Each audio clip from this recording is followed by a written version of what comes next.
जब तक कि हम लोग थक नहीं जाते हैं, टूट नहीं जाते हैं कि हाँ अब सीएम नहीं मिल पाएंगे, तब तक हम लोग वहाँ पे बैठे हुए हैं।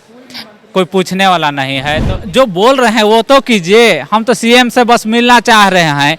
क्योंकि सब कोई का कहना है कि सीएम साहब कॉन्फ्रेंस करके ये एक बात कह दे कि हाँ ये लोग का मांग जायज़ नहीं है। हम सहायक पुलिस को एक सिपाही का ड्यूटी कराते हैं, 10,000 में ही हम इसको देखना चाहते हैं। महंगाई इन लोग के लिए नहीं है। झारखंड के युवा 10,000 में चल सकता है। जिंदगी तो इतना बुरा है कि हम लोग सोच सोच कर हम लोग ना तो अपना परिवार को अपना समय दे पा रहे हैं, ना तो अपना पढ़ाई कर पा रहे हैं। सिर्फ ड्यूटी और सिर्फ प्रताड़ना, इसी चीज़ को झेलते हैं। साल सितंबर 2020 में सहायक पुलिस बल ने रांची के मोराबादी ग्राउंड में आंदोलन किया था। इस आंदोलन में उनकी कुछ मांगें थी। जो मिथिलेश ठाकुर, मंत्री जो मिथिलेश ठाकुर हैं, उनके आश्वासन के बाद उन्होंने अपना आंदोलन ख़त्म किया था। आज फिर से यहाँ पर सहायक पुलिस के जवान इकट्ठा हुए हैं। आइए जानते हैं कि उनका जो मैटर था वो आगे कहाँ तक बढ़ा और आज वो यहाँ पर क्यों इकट्ठा हुए हैं। क्या नाम है भैया आपका? मेरा नाम अंकित कुमार है। कहाँ से आए? लोहरदगा जिला से। आज यहाँ पर प्रेस से बात करने का क्या मैटर? देखिए, जैसा कि आप लोगों को पता है कि हम लोग पिछले साल सितंबर में 2020 में हमारी मांगों को लेकर के, जो विभिन्न मांगे थी उनको लेकर के आंदोलन किए थे। उसमें हमारी जो समस्याएं थी उनको एक आवेदन, लिखित आवेदन के माध्यम से मुख्यमंत्री साहब को अवगत कराने का प्रयास किए थे। मुख्यमंत्री साहब के द्वारा एक प्रतिनिधि आए थे, माननीय मंत्री मिथिलेश ठाकुर जी। उनको आश्वासन पत्र सौंपे थे। उन्होंने हमें आश्वासन दिया था कि वो 15 दिनों के अंदर हमारी जो मांगे हैं उनको मान लेंगे और एक कमेटी बनाएंगे, स्पेशल कमेटी बनाएंगे, जिसमें हम लोगों का निर्णय आएगा कि हम लोगों का जो मुख्य मांग था वो झारखंड पुलिस में, जैसे हम लोग का जब बहाली हुआ था, थोड़ा सा डिटेल में जाना चाहेंगे। जैसे हम लोग का बहाली हुआ था 2017 में, हम लोग का बहाली हुआ था, तो उसमें विज्ञापन में लिखा हुआ था कि 3 साल के अनुबंध के सेवा के पश्चात हम लोगों को जिला पुलिस में, जिला बल में, जो झारखंड पुलिस का एक अंग होता है, उसमें सीधा मर्ज कर दिया जाएगा, सीधा बहाल कर दिया जाएगा, सीधा नियुक्ति दे दिया जाएगा। लेकिन 3 साल के सेवा के पश्चात हम लोगों का एक्सटेंशन भी उस वर्ष नहीं हुआ था। 2020 में 3 वर्ष के पूरा होने के बाद एक्सटेंशन भी नहीं हुआ था, अनुबंध का विस्तार भी नहीं हुआ था, जिसके वजह से बाध्य होकर हम लोगों ने मोराबादी में लगभग 1 महीने का भीषण आंदोलन किया था। लाठीचार्ज भी हुई थी। कई मंत्री, सत्ता पक्ष के विधायक, मंत्री, विपक्ष के विधायक, मंत्री सभी कोई आए, लेकिन दुर्भाग्यपूर्णवश उस वक्त भी हम लोगों का मुख्यमंत्री साहब से मिलना नहीं हो पाया था, उनसे वार्ता नहीं हो पाई थी। उनके प्रतिनिधि के रूप में मिथिलेश ठाकुर जी आए थे। उन्होंने आश्वासन दिया था कि हम लोगों की मांगों को पूरा कर लिया जाएगा, और वो जब हम लोगों की मांग पत्र को लिए, सौंपे और विभिन्न मीडियाओं के सामने, अनेक मीडियाओं के सामने जब हम लोगों का बात को माने, स्वीकार किए, तब हम लोग अपना आंदोलन को समाप्त कर दिए। आंदोलन समाप्त करके हम लोग अपने गृह जिले वापस चले गए, और जैसे हम लोग विधि व्यवस्था ड्यूटी करते थे, वीआईपी ड्यूटी करते थे, मेला में ड्यूटी करते थे, कोरोना काल में ड्यूटी करते थे, ट्रैफिक में ड्यूटी करते थे, हर एक तरह का अन्य प्रकार का ड्यूटी हम लोग करने लगे। जब हम लोगों की 15 दिनों की बाद मांग पूरी नहीं हुई, हम लोगों ने कई बार 15 दिनों के बाद, अब 1 वर्ष बीतने को चला है, लगातार माननीय मंत्री, सरकार के जितने भी विधायक, मंत्री हैं, सब लोगों से हम लोग मिलने का प्रयास किए, लेकिन कहीं भी हम लोगों को एक सम्मानजनक रिस्पांस नहीं मिला, जिससे कि हम लोगों को ये लगे कि हाँ, हम लोगों का कार्य प्रगति पर है, या हम लोगों का बात को माना जाएगा, सुना जाएगा और समझा जाएगा। इसीलिए अभी भी हम लोग 3 दिन से लगातार मुख्यमंत्री साहब से मिलने का प्रयास कर रहे हैं, लेकिन अभी तक घंटों इंतजार करने के बावजूद, सुबह से लेकर के शाम तक बैठे रहते हैं, लेकिन हम लोगों को मुख्यमंत्री साहब से मिलना नहीं हो पा रहा है। और जितने भी अभी भी वर्तमान में, जितने भी 3 दिन से हम लोग प्रयास कर रहे हैं कि वर्तमान में जितने भी मंत्री विधायक हैं, सबसे मिलना जुलना, हर दफ्तर, हर आवास हम लोग जा करके और वहाँ से अपने लिखित आवेदन पत्र को सौंप करके और वापस आ चुके हैं। और अभी आप लोगों को प्रेस वार्ता के माध्यम से ये सूचना दे रहे हैं कि हम लोगों का वार्ता और जो मांग थी वो दोनों की दोनों विफल रही, और जिस स्थिति में हम लोग 2017 में बहाल हुए थे, अभी भी उसी स्थिति में हैं और उससे भी दयनीय स्थिति में हैं। एक बार हम फिर से जान लेंगे कि सितंबर 2020 में जिन मांगों को लेकर आंदोलन हुआ था वो क्या प्रमुख मांगे थी। क्या नाम हुआ आपका? मेरा नाम राहुल गुलदार है, दुमका जिला से हूँ मैं। मेरी मुख्य मांग थी कि वेतन वृद्धि। मांगे तो हम लोग की बहुत स्थायीकरण को लेके थी, लेकिन सरकार ने कहा कि ये हम नहीं कर सकते, ये हमारे द्वारा पॉसिबल नहीं है। तो हम लोग के बोला गया कि बीच का रास्ता निकाला जाए। हम लोग को मंत्री माननीय मिथिलेश ठाकुर द्वारा आश्वासन दिया गया कि बीच का रास्ता कुछ निकाला जाए। उसमें थी कि हमारे वेतन वृद्धि, मूलभूत पुलिस की सारी सुविधाएं जैसे टीए, वर्दी भत्ता इत्यादि वगैरह, और छुट्टी जैसे छुट्टी और परीक्षा में उम्र संबंधित छूट और अंक संबंधित छूट दिया जाए। लेकिन अभी तक 11 महीने हो चुकी है, अभी तक वैसा कुछ मिला भी नहीं। और हम लोग सब हर तरह से सरकार से मिलने का कोशिश किए, लेकिन उसमें भी हम लोग नाकाम ही रहे। करीबन 1 साल होने वाले हैं जहां पर इन्हें आश्वासन दिया गया था कि 15 दिनों में इनके मांगों को एक कमेटी बना करके निष्पादन किया जाएगा। लेकिन अभी तक 1 साल होने वाले हैं, लेकिन अभी तक कुछ भी मामला आगे नहीं बढ़ा है। तो हम ये जानना चाह रहे हैं कि 1 साल लगभग हो गए, अभी तक मामला कुछ आगे नहीं बढ़ा है। आगे की रणनीति आप लोगों की क्या रहेगी? देखिए, पहला तो हम लोग संवैधानिक रूप से सरकार से मिलना चाह रहे हैं। सरकार से मिलने का कोशिश हम लोग लगातार 3 दिनों से कर रहे हैं।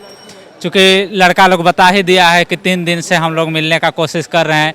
सीएम का आवास में जाते हैं और सुबह 9 बजे से लगातार शाम तक में, जब तक कि हम लोग थक नहीं जाते हैं, टूट नहीं जाते हैं कि हाँ अब सीएम नहीं मिल पाएंगे, तब तक हम लोग वहाँ पे बैठे हुए हैं। कोई पूछने वाला नहीं है। तो इस परिस्थिति में पूरा कोई भी अगर आप किसी से भी कहिएगा तो विवश होकर के हम लोग को अंतिम रास्ता अपनाना पड़ेगा, आंदोलन। चूँकि पिछला बार आंदोलन किए थे, सरकार की ओर से प्रतिनिधि के तौर पे मिथिलेश ठाकुर जी आए हुए थे।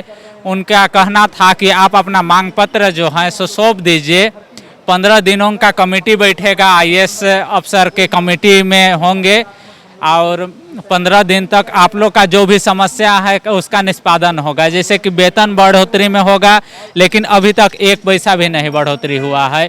सरकार कहती कुछ और है, करती कुछ नहीं है।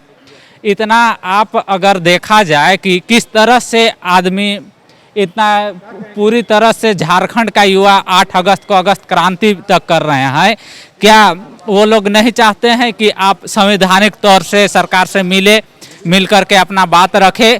लेकिन विवश हो चुके हैं, इसीलिए आज वो लोग अगस्त क्रांति के तौर पे पढ़ने लिखने वाला युवा आज सरकार से टकराने का नौबत आ रहा है। पढ़ा लिखा लड़का कौन चाहता है कि हम आकर के सरकार से टकराएं? विवश होना पड़ रहा है ना। तो इसी प्रकार से अगर सरकार हम लोग को विवश करेगी तो विवश होकर के हम लोग का एक रास्ता बचेगा, आंदोलन करना।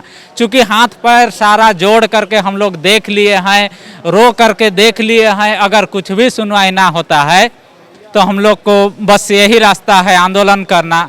अब जेन्युइनली सब पूरा जनता, पूरा झारखंड से पूछेगा तो वही बताएगा कि हाँ भाई, एक यहाँ पर आंदोलन करने में ही अगर सरकार सुनती है तो आंदोलन करना ही होगा। पिछले बार आंदोलन में आप लोगों के ऊपर लाठीचार्ज भी हुआ था। इस बार ये जानना चाह रहे हैं कि आप लोग का आंदोलन किस रूप में रहेगा, कितने लोग आने की संभावना हो सकती है अगर ये आंदोलन का रूप लेता है?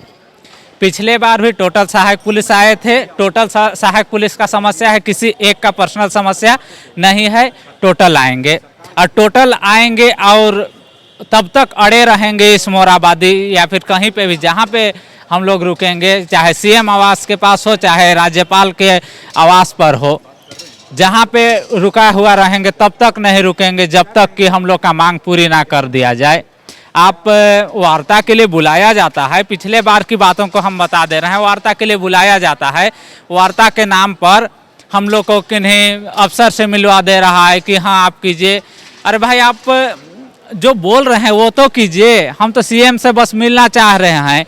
क्योंकि सब कोई का कहना है कि सीएम साहब कॉन्फ्रेंस करके ये एक बात कह दे कि हाँ ये लोग का मांग जायज़ नहीं है, हम सहायक पुलिस को एक सिपाही का ड्यूटी कराते हैं 10,000 में ही हम इसको देखना चाहते हैं। महंगाई इन लोग के लिए नहीं है। झारखंड के युवा 10,000 में चल सकता है क्या? ये आज इस पेट के लिए हम लोग को आना पड़ रहा है। 10,000 में न तो किसका चलेगा? क्या आप सुबह से शाम आप ड्यूटी, आप पुलिस का ड्यूटी पूरा दुनिया वाकिफ है। सिपाही किस तरह से देश के लिए लड़ता है वो पूरा दुनिया जान रहे हैं। लेकिन क्या इसका संवेदना है सरकार के ऊपर कि हाँ देशभक्ति सब ढोकलेबाजी है? जो केवल देशभक्ति का जो गीत गाता है सरकार, जो चुनावी मंच पर आ करके, या फिर आप 15 अगस्त में भी आप देखिएगा यहाँ पे मंच में पर आ करके कि हाँ हम देशभक्त हैं, देशभक्तों के लिए देश मेरा सर्वोच्च है। लेकिन आज देख रहे हैं देश को लड़ने वाला सिपाही के साथ क्या क्या किया जा रहा है। अच्छा, अभी तक किन किन मंत्रियों से या नेताओं से मुलाकात हुई है पिछले 3 दिनों में? हम लोग मिथिलेश ठाकुर साहब से गए थे, वो उनके पास खबर पहुँचे लेकिन वो मिलना नहीं चाहे। बादल पत्रलेख उनके पास गए थे, उनसे मिले। चंपई सोरेन से मिले। उसके बाद में आप विधायक चंपई सोरेन जी क्या बोले? चंपई सोरेन को हम लोग बताए कि सर पिछला बार जो आंदोलन किए थे आपके सरकार के द्वारा बोला गया था, जो आश्वासन दिया गया था, चूँकि जो आश्वासन दिया था उसको पहले भी हम बता चुके हैं। उन्हीं को जिक्र करते हुए हम बोले तो वो सिर्फ इतना बोले कि एक लेटर लेकर के गए थे, लेटर को पीए को दे दो। ये किस तरह से जवाब हुआ जनता के साथ? ये किस तरह से बात हुआ? जो सरकार बनने से पहले कहती है कि जनता आए, हम 24 घंटा उसका सेवा के लिए तत्पर हैं। आज 1 सेकेंड भी नहीं आप जवाब नहीं दे पा रहे हैं। 24 घंटा क्या आप सेवा दीजिएगा जनता का? आप कहते हैं कि हाँ पीए को लेटर दे दीजिए। अरे भाई मेरा संवेदना, हमारा फीलिंग को समझिए ना, किस तरह से हम टूट चुके हैं। सरकार से क्या उम्मीद लेकर के आए हैं? हो पाएगा नहीं हो पाएगा, कम से कम ये जवाब देना चाहिए कि नहीं सरकार को। अच्छा, चंपई सोरेन के अलावा और किन नेताओं से मुलाकात? चूँकि मेरा हमारे द्वारा सत्यानंद भोक्ता के पास भी जा करके मिले थे। चूँकि दूसरा ग्रुप गया हुआ था, मैं वहाँ पे नहीं था तो इसीलिए वहाँ पे, लेकिन जो बात था वही बात सब कोई के द्वारा जो पिछला आंदोलन जो हुआ था उन्हीं को लेकर के बात बोला गया है। लेकिन जहाँ तक हम लोग एक सामने आकर के हम लोग जो बात रखे कि हाँ जो भी पॉजिटिव रिस्पांस नहीं आता है सरकार की ओर से। सरकार की ओर से अभी तक जो बातें सामने आ रही हैं कि पॉजिटिव रिस्पांस सहायक बल के लिए अभी तक नहीं आ रही है। 15 दिनों में कमेटी बना करके जिस काम को करना था वो सरकार लगभग 1 साल में अभी तक नहीं कर पाई है। कैसे चल रहा है ज़िंदगी आप लोग का? ज़िंदगी तो इतना बुरा है कि हम लोग सोच कर हम लोग ना तो अपना परिवार को अपना समय दे पा रहे हैं, ना तो अपना पढ़ाई कर पा रहे हैं। सिर्फ ड्यूटी और सिर्फ प्रताड़ना, इसी चीज़ को झेलते आ रहे हैं। हम लोग पिछले साल इसी मोहराबादी ग्राउंड में थे, यहाँ आंदोलन कर रहे थे अपने मांग को लेकर। यहाँ पे हम लोगों पे ऊपर महिला और उनके जिस महिला के छोटे छोटे बच्चे थे उनको भी नहीं बख्शा गया, सभी के ऊपर लाठीचार्ज हुआ। यहाँ लाठीचार्ज होने के बावजूद भी हम लोग सरकार के वो विश्वास करते हुए, उनकी बात को मानते हुए यहाँ से अपना आंदोलन तोड़कर अपने अपने गृह जिला वापस गए। वहाँ जाने के बाद हम लोगों को बहुत प्रताड़ित किया गया और अभी भी हम लोगों को प्रताड़ित किया जाता है। पुलिस मैनुअल का जितना भी नियमावली है वो सारा नियमावली हमारे सहायक पुलिस पे अपनाया जाता है। इसके बाद हम लोग का वादा जो किया गया था हम लोगों से कि आप लोगों का जो मांग है 15 दिनों के अंदर आपका सारा मांग सुना जाएगा, उसका पूर्ति किया जाएगा। लेकिन आज 11 महीना बीत गया। इस 11 महीना के अंदर हम लोग कम से कम 50 बार रांची के सभी विधायक मंत्री, चाहे वो पक्ष के हों चाहे विपक्ष के हों, दोनों तरफ हम लोग उनके आवास पे, ऑफिस, दफ्तर, हर जगह जाकर अपना गुहार लगाते रहे। लेकिन अभी तक किसी भी तरह का कोई सकारात्मक, ना तो कोई लेटर हमारे के लिए प्रकाशित किया गया, ना कोई बात बताया गया। आज का कंडीशन हमारा ये हो गया है कि अगर हमारा लड़का, सहायक पुलिस का लड़का लड़की, अगर मृत्यु भी हो जाती है उनका ड्यूटी के दौरान, तो वो सिर्फ आम जनता की तरह भी उनका व्यवहार नहीं होता है सरकार का। यहाँ तक कि जो लड़का लड़की का परिवार सिर्फ इस 10,000 में आश्रित है और उनके घर का लड़का अगर ड्यूटी के दौरान शहीद हो जाता है तो उसको शहीद का भी दर्जा नहीं दिया जाता है, ना तो मुआवजा के रूप में कुछ दिया जाता है। तो इससे बदतर जिंदगी हम लोग क्या बता सकते हैं। क्या नाम हुआ दीदी आपका? मेरा नाम सोनाली हेम्ब्रोम है। मैं चाईबासा जिला से आई हूँ। चाईबासा से आए हैं। एक सवाल था, 10,000 में घर चल जाता है? जी नहीं, बढ़ती हुई महंगाई को सभी महसूस कर रहे हैं, यहाँ की बेरोजगार व्यक्ति भी, यहाँ के आम जनता भी। 10,000 की नौकरी में हम लोग अलग ज़िला में, अन्य ज़िला में रह के ट्रैफिक ड्यूटी कर रहे हैं। हमारी जो वर्दी भत्ता भी मिलने को वो भी नहीं दिया जाता है हम लोगों को। जो भी है हम लोगों को करना है वो 10,000 के अंदर परिवार का पालन पोषण, परिवार में किसी की अगर मृत्यु भी हो जाती है, कोई बीमार है, तो भी उसी 10,000 के अंदर करना पड़ता है, जो कि बिल्कुल भी संभव नहीं है हम लोगों के साथ। तो जैसा कि आप देख पा रहे हैं, समझ पा रहे हैं कि सहायक पुलिस बल जो हैं वो पिछले साल जब आंदोलन किए थे तो उनका कुछ मांग थी, वेतन वृद्धि, छुट्टियों को लेकर के, और तमाम जो मांगे थी वो 11 महीने बाद भी पूरी नहीं हो सकी हैं। अब देखना ये होगा कि क्या सरकार इस पे कुछ फैसला 11 महीने बाद भी लेती है या एक बार फिर सहायक पुलिस बल जो हैं आंदोलन के लिए मोराबादी मैदान में इकट्ठा होंगे। अपने सहयोगी तरुण के साथ मैं ऋषभ, आप देख रहे हैं द फॉलो अप। विवेकानंद विद्या मंदिर स्कूल एक CBSE affiliated English medium coed school है। हम शिक्षा के साथ संस्कार देते हैं। thefollowup.in. Like, share and subscribe. www.thefollowup.in